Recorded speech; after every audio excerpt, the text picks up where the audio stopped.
தமிழில் தான் வீடியோ வரும். ஒருவேளை ஆங்கிலத்தில் டப் செய்த ஆடியோவாக வந்தால் செட்டிங்ஸை மாற்றிக்கொள்ளவும். பலருக்கும் இருக்கும் மிக முக்கியமான கேள்வி தேவ சித்தத்தை அறிந்து கொள்வது எப்படி என்பதுதான். தேவ சித்தம் செய்ய வேண்டும் என்று பலரும் போதிக்கின்றனர். ஆனால் அந்த தேவ சித்தத்தை எப்படி அறிவது என்று இன்று வரை பலருக்கும் தெரிவதில்லை. ஆகவே இந்த வீடியோவில் வேத வசனங்களின் அடிப்படையில் 8 காரியங்களை தேவ சித்தத்தை பரிசுத்த ஆவியானவரின் மூலமாக அறிந்து கொள்வது, தரிசனங்கள், சொப்பனங்கள், தீர்க்க தரிசனங்கள் மூலம் அறிந்து கொள்வது, வேத வசனத்தின் மூலம் அறிந்து கொள்வது, கர்த்தருடைய ஊழியர்கள் மூலம் அறிந்து கொள்வது, நற்கிரியைகள் செய்வதின் நிமித்தமாக அறிந்து கொள்வது, மனம் புதிதாக்கப்படுவதினால் அறிந்து கொள்வது, தேவ ஞானத்தினாலும் விவேகத்தினாலும் அறிந்து கொள்வது, ஜெபத்தின் மூலம் அறிந்து கொள்வது என்று இந்த 8 காரியங்களின் மூலமாக தேவ சித்தத்தை நாம் அறிந்து கொள்வது எப்படி என்பதை விரிவாக பார்க்கலாம். வீடியோவை கடைசி வர பாருங்க. இது நிச்சயமாக உங்களுக்கு பயனுள்ளதாக இருக்கும் என்று நம்புகின்றேன். நம் Bible wisdom Tamil WhatsApp channel link டிஸ்கிரிப்ஷனில் இருக்கின்றது. கிளிக் செய்து வாட்ஸ்அப்பிலும் இணைந்து கொள்ளுங்கள். ஒருவேளை நமது சேனல் நோட்டிபிகேஷன்ஸ் பற்றி யூடியூபிலேயே உங்களுக்கு வரவில்லை என்றால் பெல் பட்டனை கிளிக் செய்து ஆல் என்கின்ற ஆப்ஷனை செலக்ட் செய்து கொள்ளுங்கள். நம் பைபிள் விஸ்டம் தமிழ் சேனலுக்கு உங்களால் முடிந்த உதவியை நீங்கள் செய்யலாம். முதலாவதாக தேவ சித்தத்தை பரிசுத்த ஆவியானவரின் மூலமாக அறிந்து கொள்வது எப்படி என்பதை பார்ப்போம். பழைய ஏற்பாட்டிலும் புதிய ஏற்பாட்டிலும் இருந்து ஏராளமான சம்பவங்களின் மூலமாக, சந்தர்ப்பங்களின் மூலமாக இந்த காரியத்தை நாம் பார்க்க முடியும். குறிப்பாக அப்போஸ்தலர் நடபடிகளில் இருந்து மாத்திரம் இதை கற்றுக்கொண்டு நமது ஜீவியத்திற்கு இதை பிரயோஜனப்படுத்திக் கொள்ள முடியும். யூத கிறிஸ்தவர்கள் புறஜாதிகளோடு கலவாதிருந்தனர். அந்த சமயத்தில் அப்போஸ்தலனாகிய பேதுரு ஞான திருஷ்டி அடைந்த போது புறஜாதியாரையும் கர்த்தர் சேர்த்து கொள்கின்றார் என்பதை அறிந்தார். அதன் சரியான அர்த்தம் அவருக்கு விளங்காதபடியினால்தான் தேவ சித்தம் இன்னதென்று அவர் தெரியாமல் சிந்தித்துக் கொண்டிருந்த வேளையில் பரிசுத்த ஆவியானவர் மூலமாக அவருக்கு தேவ சித்தம் வெளிப்படுத்தப்பட்டது என்பதை நாம் அப்போஸ்தலர் 10, 19, 20 வசனங்களின் மூலம் அறிந்து கொள்ள முடியும். ஆவியானவர் அவர்களுடனே கூட போ என்று சொல்லி புறஜாதியாரையும் சேர்த்து கொள்வது தேவனுடைய சித்தம் என்பதை இந்த வசனங்களில் உறுதியாக அவருக்கு காட்டினார். அடுத்ததாக ஆவியானவர் பிலிப்பு என்பவரிடம் நீ போய் அந்த ரதத்துடனே சேர்ந்து கொள் என்று அப்போஸ்தலர் 8:29 வசனத்தில் சொல்வதை பார்க்கின்றோம். இங்கு தேவ சித்தத்தை அவருக்கு வெளிப்படுத்தி தேவ வசனத்தை விளங்கி கொள்ளாமல் ரதத்தில் உட்கார்ந்து அதை வாசித்துக் கொண்டிருந்த எத்தியோப்பிய மந்திரியின் ஆவலை அவர் தீர்த்து வைப்பதை பார்க்க முடிகின்றது. இந்த 2 சந்தர்ப்பங்களிலும் ஆவியானவர் அவர்களை வழிநடத்தி தேவ சித்தத்தை அவர்களுக்கு தெரிவித்து போக சொன்னார் என்பதை நாம் கவனிக்க வேண்டும். அதே சமயத்தில் சில நேரங்களில் பரிசுத்த ஆவியானவர் அவர்களை போக வேண்டாம் என்றும் சொல்லியிருந்தார். பவுலுக்கு பரிசுத்த ஆவியானவர் போக வேண்டாம் என்று கூறியதை அப்போஸ்தலர் 16:7 வசனத்தில் பார்க்க முடியும். இதிலிருந்து பரிசுத்த ஆவியானவர் போகவும் சில சமயங்களில் போகாதிருக்கவும் செய்து பரிசுத்தவான்களை தமது சித்தத்தின்படி நடத்துவதை நாம் பார்க்க முடிகின்றது. இப்படியாக பரிசுத்த ஆவியானவரின் மூலம் தேவ சித்தத்தை அறிந்து கொள்வதற்கு இவர்கள் பரிசுத்த ஆவியின் நிறைவை பெற்றிருந்தனர் என்பதை நாம் கவனிக்க வேண்டும். நாமும் கூட அந்நிய பாஷை அடையாளத்துடன் பரிசுத்த ஆவியை பெற்றிருந்தால் மட்டும் போதாது, பரிசுத்த ஆவியின் நிறைவை நாம் பெற்றுக்கொள்ள வேண்டும். இதற்கு பிறகு ஆவியானவராலே நடத்தப்படுவது என்கின்ற ஒரு அனுபவம் இருக்கின்றது. ரோமர் 8:14 வசனத்தில் எவர்கள் தேவனுடைய ஆவியினாலே நடத்தப்படுகின்றார்களோ அவர்கள் தேவனுடைய புத்திரராக இருக்கின்றனர் என்று வாசிக்கின்றோம். ஆகவே பரிசுத்த ஆவியின் அபிஷேகத்தை பெற்றுக்கொண்ட பின்பு நாம் ஆவியானவராலே நடத்தப்பட வேண்டும். பெரிய கப்பலானது ஒரு சுக்கானாலே திருப்பப்படுவது போல நம்முடைய வாழ்க்கை முழுவதும் ஆவியானவராலே திருப்பப்பட்டு ஆவியானவர் விரும்புகின்றபடி தேவ சித்தத்தை நாம் செய்ய வேண்டும். இப்படியாக ஆவியானவரின் மூலம் நமக்கு தேவ சித்தம் வெளிப்படுத்தப்படுகின்றது. இரண்டாவதாக தேவ சித்தத்தை தரிசனங்கள், சொப்பனங்கள், தீர்க்க தரிசனங்கள் மூலம் அறிந்து கொள்ள முடியும்.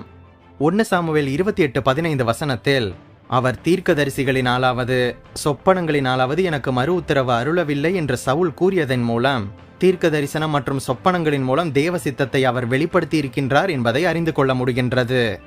இந்த சொப்பனங்களும் தரிசனங்களும் 2 வகைப்படும். முதலாவதாக வரும் காலத்தை குறித்த வெளிப்படுத்தல்கள். உதாரணமாக யோசேப்பு, தானியேல், நேபுகாத்நேச்சார், அப்போஸ்தலனாகிய யோவான் இவர்களுடைய சொப்பனங்களும் தரிசனங்களும்.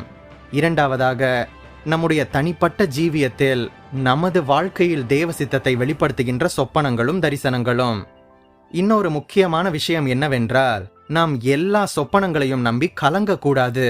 இதை நாம் மனதில் வைத்துக் கொள்ள வேண்டும். ஏனென்றால் சில சமயங்களில் தொல்லையின் மிகுதியினால் சொப்பனம் பிறக்கும். அந்தவித சொப்பனங்கள் மாயையாக இருக்கும் என்று பிரசங்கி 5:3-7 பார்க்கின்றோம். உண்மையான சொப்பனங்கள் நமக்கு மனதில் தொல்லை இல்லாமல் இருக்கும்போதுதான் அது தேவனால் கொடுக்கப்பட்டதாக இருக்கும். தேவனிடம் இருந்து வரும் சொப்பனங்கள் எப்போதும் சத்தியமாகவும் தேவ சித்தமாகவும் மனதுக்கு அமைதலாகவும் இருக்கும். புதிய ஏற்பாட்டில் பித்தினியாவிற்கு போவது தேவ சித்தம் இல்லாதபடியினால் ஆவியானவராலே அப்போஸ்தலனாகிய பவுல் தடை பண்ணப்பட்டார். இந்த தருணத்தில் அவருக்கு ஒரு தரிசனம் கிடைத்தது என்று அப்போஸ்தலர் 14:7-9 பார்க்க முடிகின்றது. இந்த தரிசனத்திற்கு பவுல் கீழ்ப்படிந்த போது தேவன் அவரை தம்முடைய கரத்தில் எடுத்து உபயோகித்து அநேக ஆத்துமாக்களை பவுலின் மூலம் தமக்கென்று பிரித்து கொண்டார். அதே போல அப்போஸ்தலனாகிய பேதுரு புறஜாதிகளிடத்தில் ஊழியத்தில் தான் திடப்படவும் புறஜாதியாரிடம் அவர் செய்த ஊழியத்தில் திடப்படவும் அவர் மற்றவர்களை திடப்படுத்தவும் காரணம் அவர் ஞான திருஷ்டி அடைந்ததுதான் என்று அப்போஸ்தலர் 10 பார்க்க முடிகின்றது. புறஜாதியானாகிய கொர்நேலியோ 10 பார்க்கின்றோம். இந்த சந்தர்ப்பங்களில் தேவ சித்தமானது சொப்பனங்கள் மற்றும் தரிசனங்களின் மூலம் வெளிப்பட்டது. அதுபோக தீர்க்க தரிசனங்களின் மூலமாகவும் தேவ சித்தம் வெளிப்படுகின்றது. வேதாகமத்தில் மிகாயா தீர்க்கதரிசியின் மூலம் தேவனுடைய சித்தம் வெளிப்படுகின்றதை, தேவனுடைய சித்தம் என்ன என்பதை அவர் இஸ்ரவேல் ஜனங்களுக்கு சொல்வதை 1 ராஜாக்கள் 22:17 பார்க்கின்றோம். அகபு என்னும் தீர்க்க தரிசனத்தின் மூலம் அப்போஸ்தலனாகிய பவுல் படப்போகின்ற பாடுகளை குறித்து தீர்க்க தரிசனத்தை சொல்லி தேவ சித்தத்தை வெளிப்படுத்தியதை அப்போஸ்தலர் 21:10-11 பார்க்கின்றோம். மூன்றாவதாக தேவ சித்தத்தை வேத வசனத்தின் மூலம் நாம் அறிந்து கொள்ள முடியும். இஸ்ரவேல் ஜனங்களை தேவன் எகிப்தில் இருந்து புறப்பட பண்ணின பின்பு அவர்கள் எந்தவிதம் தேவனை பின்பற்ற வேண்டும் என்பதை அறியாதவர்களாக இருந்தனர். ஆகவே தேவன் மோசையின் மூலம் அவர்களுக்கு நியாயப்பிரமாணத்தை எழுதி கொடுத்தார். நியாயப்பிரமாணத்தின் மூலம் இஸ்ரவேலர்களுக்கு தேவ சித்தம் என்ன என்பது வெளிப்படுத்தப்பட்டது. நியாயப்பிரமாணத்தினால் உபதேசிக்கப்பட்டவனாக அவருடைய சித்தத்தை அறிந்து நன்மை தீமை இன்னதென்று வகையறுக்கின்றாயே என்று கூறுவதை ரோமர் 2:18 பார்க்க முடியும். புதிய ஏற்பாட்டில் விக்கிரகங்களுக்கு படைத்தவை, நெருங்குண்டு செத்தவை, புறஜாதியரோடு இருக்கின்ற ஐக்கியம் முதலியவற்றை குறித்து தேவ சித்தம் என்ன என்பதை அறியாமல் பலர் கலங்கினர். அப்போதுதான் நிருபங்களின் மூலமாக அந்த காரியங்களை குறித்து தேவ சித்தம் வெளிப்பட்டது என்று அப்போஸ்தலர் 15:23-29 பார்க்கின்றோம். நமது வாழ்க்கையில் எழும்புகின்ற ஒவ்வொரு பிரச்சனைக்கும் இந்த சத்திய வேதாகமத்தில், இந்த பைபிளில் நாம் கருத்தாக தேடி ஆராயும் போது தேவனுடைய சித்தம் அவருடைய வேத வசனத்தில் இருந்து வெளிப்படுகின்றது என்பதை சங்கீதக்காரன் சங்கீதம் 119:105 உம்முடைய வசனம் என் கால்களுக்கு தீபமும் என் பாதைக்கு வெளிச்சமுமாக இருக்கின்றது என்று கூறுகின்றார். ஏசாயா தீர்க்கதரிசி கர்த்தருடைய புஸ்தகத்திலே தேடி வாசியுங்கள், இவைகளில் ஒன்றும் குறையாது என்று சொல்வதை ஏசாயா 34:16 பார்க்கின்றோம். இந்த வேதாகமத்தை நாம் சாதாரணமான ஒரு புஸ்தகத்தை போல வாசிக்காமல் மனோவாஞ்சையாக இந்த வசனத்தை ஏற்றுக்கொண்டு வேத வாக்கியங்களை ஆராய்ந்து பார்க்க வேண்டும். பெரேயா பட்டணத்தார் மனோவாஞ்சையோடு வசனத்தை ஏற்றுக்கொண்டு தினந்தோறும் வேத வாக்கியங்களை ஆராய்ந்து பார்த்ததினால் தெசலோனிக்கேயில் உள்ளவர்களை பார்க்கிலும் நற்குணசாலியாக இருந்தனர் என்று வாசிக்கின்றோம். ஆகவே இந்த விதமாக தேவ சித்தம் இந்த சத்திய வேதாகமத்தின் மூலமாக, இந்த சத்திய வசனங்களின் மூலமாக நமக்கு வெளிப்படுத்தப்படுகின்றது. நான்காவதாக தேவ சித்தத்தை கர்த்தருடைய ஊழியர்களின் மூலம் நாம் அறிந்து கொள்ள முடியும். இஸ்ரவேலர்களுக்கு தேவ சித்தமானது மோசையின் மூலம் வெளிப்படுத்தப்பட்டது. ராஜாக்களின் புஸ்தகத்தில் நாம் வாசிக்கும் போது பல ராஜாக்கள் தீர்க்கதரிசிகளிடம் சென்று தாங்கள் யுத்தத்திற்கு போவதை குறித்தும் மற்ற பல காரியங்களை குறித்தும் விசாரித்து தேவ சித்தம் என்ன என்பதை அறிந்து கொண்டனர். எரேமியா தீர்க்கதரிசியினிடத்தில் யூதாவின் தேசத்திலே மீதியாக இருந்த யூதர்கள் தாங்கள் எகிப்திற்கு போகலாமா அல்லது போகக்கூடாதா என்று தேவ சித்தத்தை அறியும்படியாக, அது நன்மையானாலும் தீமையானாலும் சரி, எங்கள் தேவனாகிய கர்த்தரின் சத்தத்திற்கு நாங்கள் கீழ்ப்படிவதினால் எங்களுக்கு நன்மை உண்டாகும்படிக்கு நாங்கள் உம்மை அனுப்புகின்ற எங்கள் தேவனாகிய கர்த்தருடைய சத்தத்திற்கு கீழ்ப்படிந்து நடப்போம் என்று கூறினர். 10 நாள் சென்ற பின்பு கர்த்தருடைய வார்த்தை எரேமியாவிற்கு உண்டானது என்று எரேமியா 42:6-7 மூலம் பார்க்கின்றோம். இதிலிருந்து தீர்க்கதரிசிகளாகிய ஊழியர்களின் மூலம், புதிய ஏற்பாட்டில் சபையை நடத்துகின்ற ஊழியர்களின் மூலம் தேவ சித்தத்தை தேவன் வெளிப்படுத்துகின்றார் என்பது தெளிவாகின்றது. பழைய ஏற்பாட்டு காலத்தில் மட்டுமல்ல, இந்த காலத்திலும் கூட உத்தமமான ஊழியர்களின் மூலம் தேவ சித்தம் மக்களுக்கு வெளிப்படுத்தப்படுகின்றது. ஆகவே தேவ சித்தத்தை தேவனுடைய ஊழியக்காரர்களின் மூலம் நாம் அறிந்து கொள்ள முடியும். ஐந்தாவதாக, தேவ சித்தத்தை நற்கிரியைகளை செய்வது நிமித்தம் அறிந்து கொள்ள முடியும். எபிரேயர் 13:21 சொல்கின்றது, நீங்கள் தம்முடைய சித்தத்தின்படி செய்ய உங்களை சகலவித நற்கிரியைகளிலும் சீர் பொருந்தினவர்களாக்குவாராக என்று வாசிப்பது நிமித்தம் தேவ சித்தத்தை நாம் அறிந்து அதன்படி செய்வதற்கு நாம் நற்கிரியைகளை செய்ய வேண்டும் என்று அறிய முடிகின்றது. இங்கு நற்கிரியை என்று மாத்திரமல்ல, சகலவித நற்கிரியை என்று வாசிக்கின்றோம். ஆகவே நமது மனதிற்கு நற்கிரியை என்று தோன்றுகின்ற எல்லா நல்ல காரியங்களையும் நாம் செய்ய வேண்டும். இப்படியாக நாம் பல சகலவித நற்கிரியைகளை செய்யும் போது தேவ சித்தத்தை தேவன் நமக்கு வெளிப்படுத்துகின்றார் என்பதை நிரூபிக்க அப்போஸ்தலனாகிய பவுல் மறுபடியும் நற்கிரியைகளை செய்ய ஜாக்கிரதையாக இருங்கள் என்று தீத்து 3:8 கூறுவதை பார்க்கின்றோம். ஆகவே நற்கிரியைகளை செய்து நாம் தேவ சித்தத்தை அறிந்து கொள்ள முடியும். ஆறாவதாக, தேவ சித்தத்தை மனம் புதிதாக்கப்படுவதனால் அறிந்து கொள்ள முடியும். தேவனுடைய நன்மையும் பிரியமும் பரிபூரணமுமான சித்தம் இன்னதென்று பகுத்தறியத்தக்கதாக உங்கள் மனம் புதிதாகிறதினாலே மறுரூபமாகுங்கள் என்று ரோமர் 12:2 பார்க்கின்றோம். ஆகவே நாம் தேவ சித்தத்தை அறிந்து கொள்ள வேண்டுமானால் நமது மனம் மாற்றப்பட வேண்டும், நமது மனம் புதிதாக்கப்பட வேண்டும். நம்முடைய இருதயத்தில் இருக்கின்ற பழையவைகள் எல்லாம் ஒளிந்து புதியவைகளாக அனைத்தும் மாற வேண்டும். இப்படி நாம் மனதை புதிதாக்கும் போது, நமது மனதளவில் மறுரூபமாகும் போது தேவனுடைய சித்தத்தை தேவன் நமக்கு வெளிப்படுத்துவார். ஏழாவதாக, தேவ சித்தத்தை தேவன் ஞானத்தினாலும் விவேகத்தினாலும் அறிந்து கொள்ள முடியும். நீங்கள் எல்லா ஞானத்தோடும் ஆவிக்குரிய விவேகத்தோடும் அவருடைய சித்தத்தை அறிகின்ற அறிவினாலே நிரப்பப்படவும் நான் வேண்டுதல் செய்கின்றேன் என்று கூறுவதை கொலோசையர் 1:9-11 பார்க்க முடிகின்றது. ஆகவே தேவ சித்தத்தை அறிவதற்கு தேவ ஞானமும் விவேகமும் தேவை என்பதை அறிகின்றோம். முதலாவதாக இந்த தேவ ஞானத்தை பற்றி பார்ப்போம். தாழ்ந்த சிந்தையுள்ளவர்களிடத்தில் ஞானம் உண்டு என்று நீதிமொழிகள் 11:2 கூறுகின்றது. ஆகவே நாம் மேட்டிமையானவற்றை சிந்திக்காமல் தாழ்மையுள்ளவர்களாக நடந்து கொள்ள வேண்டும். அடுத்ததாக, ஆத்துமாக்களை ஆதாயப்படுத்திக் கொள்கின்றவன் ஞானமுள்ளவன் என்று நீதிமொழிகள் 11:30 கூறுகின்றது. ஒரு மனுஷனுடைய ஆத்துமா என்பது முழு உலகத்தை காட்டிலும் விலையேற பெற்றது என்பதை நமது மீட்பராகிய இயேசு கூறி இந்த ஆத்துமாவின் விலை மதிப்பை நமக்கு காண்பித்திருக்கின்றார். இப்படியாக ஆத்துமாக்களை ஆதாயம் செய்கின்றவர்கள் நித்திய பரலோக ராஜ்யத்திலே பிரவேசிப்பது மாத்திரமல்ல, அவர்கள் தங்களை ஆதாயப்படுத்தின இவர்களுக்கு கிரீடங்களாகவும் மாறுகின்றனர் என்று 1 தெசலோனிக்கேயர் 2:19 பவுல் கூறுகின்றார். அடுத்ததாக, தேவன் தமது பார்வைக்கு நல்லவனாக இருக்கின்றவனுக்கு ஞானத்தையும் அறிவையும் இன்பத்தையும் அளிக்கின்றார் என்று பிரசங்கி 2:26 சொல்கின்றது. அடுத்ததாக, ஞானிகளோட சஞ்சரிக்கின்றவன் ஞானமடைவான் என்று நீதிமொழிகள் 13:20 சொல்கின்றது. ஆகவே நாம் தேவ சித்தத்தை அறிந்து கொள்ள முதலில் தாழ்மையான சிந்தையுள்ளவர்களாகவும் ஆத்துமாக்களை ஆதாயப்படுத்துகின்றவர்களாகவும் மனுஷனுடைய பார்வையில் நல்லவனாக அல்ல, தேவனுடைய பார்வையில் நல்லவர்களாகவும் பரிசுத்தவான்களின் ஐக்கியத்தில் நிலைத்திருக்கின்றவர்களாகவும் இருந்து தேவ ஞானத்தை நாம் பெற்றுக்கொள்ள முடியும். இந்த தேவ ஞானத்தை நாம் பெற்றுக்கொள்ளும் போது தேவனுடைய சித்தம் என்ன என்பதை நாம் அறிந்து கொள்ள முடியும். அடுத்ததாக, விவேகம் பற்றி பார்ப்போம்.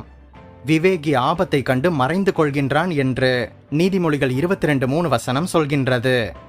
விவேகியோ தன் நடையின் மேல் கவனமாக இருக்கின்றான் என்று நீதிமொழிகள் 4:15 சொல்கின்றது. கடிந்து கொள்ளுதலை கவனித்து நடக்கின்றவனோ விவேகி என்று நீதிமொழிகள் 15:5 வாசிக்கின்றோம். ஆகவே இந்த விவேகத்தை நாம் அறிந்து கொள்ள ஆபத்தை கண்டு நாம் மறைந்து கொள்ள வேண்டும். பாவத்திற்கு நாம் விலகி வாழ வேண்டும். கடிந்து கொள்ளுதலை வெறுக்காமல் அறிவுரைகளை ஒருவர் நமக்கு சொல்லும்போது அதை ஏற்றுக்கொள்ள வேண்டும். நமது நடையின் மீது, நமது வாழ்க்கையில் பரிசுத்தத்தில் கவனமாக இருக்க வேண்டும். இவற்றை நாம் செய்யும்போது நாம் விவேகமாக இருக்க முடியும். நம்மிடம் விவேகம் இருக்கும்போது தேவ சித்தத்தை நாம் அறிந்து கொள்ள முடியும். ஆகவே தேவ சித்தத்தை அறிந்து கொள்ள நாம் தேவ ஞானத்தையும் விவேகத்தையும் இப்படியாக பெற்றுக்கொள்வது அவசியமாக இருக்கின்றது. கடைசியாக 8வதாக, தேவ சித்தத்தை ஜெபத்தின் மூலம் அறிந்து கொள்ள முடியும். நமது தனிப்பட்ட ஜெபத்தில் அல்லது உபவாசம் செய்து நாம் ஜெபிக்கும் போது தேவன் நம்மோடு இடைப்படுவார். ஜெபத்தின் மூலம் நம்மோடு பேசுவார். காரியங்களை நமது மனதில் உணர வைப்பார். வேதாகமத்தில் இருக்கின்ற நபர்களுக்கு தேவ சித்தத்தை தேவன் வெளிப்படுத்த காரணம் அவர்களது வாழ்க்கையில் ஜெபம் என்பது ஒரு மிக பெரிய ஆயுதமாக இருந்தது என்பதை நாம் மறுக்க முடியாது. சங்கீதம் 25:4 தாவீது ராஜா, கர்த்தாவே உம்முடைய வழிகளை எனக்கு தெரிவியும் என்று ஜெபிப்பதை சங்கீதம் 25:4 பார்க்கின்றோம். தீர்க்கதரிசியாகிய எரேமியாவுக்கு மீதமாக இருந்த இஸ்ரவேலரின் விஷயத்தை குறித்து தேவ சித்தம் வெளிப்பட்டதற்கு காரணம் எரேமியா தீர்க்கதரிசி ஜெபம் செய்து காத்திருந்ததுதான் என்று எரேமியா 42:7 சொல்கின்றது. புதிய ஏற்பாட்டில் கொர்நேலியு உபவாசித்து ஜெபித்துக் கொண்டிருந்தார். அதே வண்ணமாக பேதுருவும் ஜெபித்துக் கொண்டிருந்தார். அப்போது 2 பேருக்குமே தேவ சித்தம் என்ன என்பது வெளிப்பட்டதை பார்க்கின்றோம். நமக்கு முன்மாதிரியான ஆண்டவராகிய இயேசு கிறிஸ்துவே கூட சீஷர்களுக்கு ஜெபிக்க மாதிரியான ஒரு ஜெபத்தை கற்றுக் கொடுத்த போது, உம்முடைய சித்தம் பரமண்டலத்திலே செய்யப்படுகின்றது போல பூமியிலேயும் செய்யப்படுவதாக என்று கூறுவதை மத்தேயு 6:10 பார்க்கின்றோம். ஆகவே தேவ சித்தம் என்ன என்பதை நாம் தெரிந்து கொள்ள ஜெபம் ஒரு முக்கியமான பங்கு என்பதை நாம் மனதில் வைத்துக் கொள்ள வேண்டும். இப்படியாக இந்த பல்வேறு விதங்களில் நாம் தேவ சித்தத்தை அறிந்து கொள்ள முடிகின்றது. ஆனால் இந்த 8 காரியங்களில் ஏதாவது ஒன்றை மாத்திரம் குறிப்பாக பிடித்துக்கொண்டு தேவ சித்தத்தை தேவன் எனக்கு இதன் மூலமாகத்தான் அறிவிக்க வேண்டும் என்று நாம் அடம் பிடிக்க கூடாது. எல்லா சந்தர்ப்பத்திலும் தேவன் இது போலதான் எனக்கு பேச வேண்டும் என்கின்ற எண்ணமும் நமக்கு வரக்கூடாது. அப்படி நாம் யோசிப்போமானால் தேவனை அந்த ஒரு விஷயத்திற்குள்ளாக சிறைப்படுத்துவது போல ஆகிவிடும். நமது ஜீவனுள்ள தேவனை எந்த காரியத்திலும் நாம் மட்டுப்படுத்த முடியாது. அவர் யுத்தங்களை நடத்துகின்றவராக இருந்தாலும் எல்லா யுத்தங்களையும் ஒரே விதமாக செய்வதில்லை. அவரே பரிகாரியாகிய கர்த்தராக இருந்தாலும் ஒருவனுக்கு சுகமளித்த விதத்தில் இன்னொருவனுக்கு சுகமளிப்பதில்லை. அவரே பஞ்சத்தில் பாதுகாக்கின்றவராக இருந்தாலும் ஒரு பஞ்சத்தில் பாதுகாத்த விதத்தில் அடுத்த பஞ்சத்தில் அவர் பாதுகாப்பதில்லை. அவர் எல்லாவற்றையும் கடந்து நிற்கின்ற கடவுள். அவர் எந்த முறையிலும் எப்படி வேண்டுமானாலும் தேவ சித்தத்தை உங்களுக்கு வெளிப்படுத்துவார். தேவன் தம்முடைய சித்தத்தை சரியாக ஒழுங்காக நிர்ணயித்து வைத்திருந்தாலும் அவருடைய சித்தத்தை நாம் ஏதாவது இந்த 8 காரியங்களின் மூலமாக ஆராய்ந்து கண்டுபிடிக்க வேண்டும். நாம் தான் அவருடைய சித்தம் என்ன என்பதை இந்த 8 காரியங்களில் ஏதாவது ஒன்றின் மூலமாக ஆராய்ந்து கண்டுபிடிக்க வேண்டும் என்று அவர் எதிர்பார்க்கின்றார். இதனால்தான் ராஜாக்கள் ஆராய்ந்து கொள்ள வேண்டும் என்று கூறப்பட்டிருக்கின்றது. ராஜாக்கள் என்பது அபிஷேகம் செய்யப்பட்டவர்களை குறிக்கின்றது. அதே போல தேவ சித்தத்தை ஆராய்ந்து அறிவதற்கு பரிசுத்த ஆவியின் அபிஷேகம் நமக்கு தேவை என்பதை நாம் புரிந்து கொள்ள முடிகின்றது. பரிசுத்த ஆவியானவர் எந்த காரியங்களுக்கு வழிநடத்துகின்றாரோ அந்த காரியத்தை நாம் உறுதியாக பிடித்து அதன் மூலமாக தேவ சித்தத்தை நாம் அறிந்து கொள்ள வேண்டும். இப்படியாக ஆராய்ந்து தேவ சித்தத்தை அறிந்து கொள்ள பழகுகின்றவர்கள் முக்கியமாக பரிசுத்தத்தின் மீது வாஞ்சையுள்ளவர்களாக இருக்க வேண்டும். எபிரேயர் 12:14 சொல்லப்பட்டு இருக்கின்றது போலவே நாமும் பரிசுத்தத்தை நாடி தேவனுடைய சித்தம் என்ன என்பதை அறிந்து கொண்டு தேவ சித்தத்தை செய்பவர்களாக இருக்க முயற்சி செய்வோம். கர்த்தர் நமக்கு நிச்சயம் உதவி செய்வார். இந்த வீடியோவில் தேவ சித்தத்தை எப்படி அறிந்து கொள்வது என்பதை வேதாகமத்தின்படி சொல்லியிருக்கின்றேன். இது உங்களுக்கு பிரயோஜனமாக இருக்கும் என்று நம்புகின்றேன். இந்த 8 காரியங்களின் மூலமாக தேவ சித்தத்தை நீங்கள் அறிந்திருக்கின்றீர்களா? கர்த்தர் உங்களிடம் தேவ சித்தத்தை வெளிப்படுத்தி இருக்கின்றாரா? கமெண்ட்ல அதை பத்தி சொல்லுங்க. இந்த வீடியோவை பார்க்கின்ற பலருக்கு அது உதவியாக இருக்கும். நீங்கள் ஆசீர்வதிக்கப்பட்டவர்கள். நம் பைபிள் விஸ்டம் தமிழ் சேனலுக்கு உங்களால் முடிந்த உதவியை செய்யுங்கள். இந்த வீடியோவையும் நமது சேனலையும் உங்கள் கிறிஸ்தவ நண்பர்களுக்கு அறிமுகம் செய்யுங்கள். மறுபடியுமாக சொல்கின்றேன், நீங்கள் ஆசீர்வதிக்கப்பட்டவர்கள்.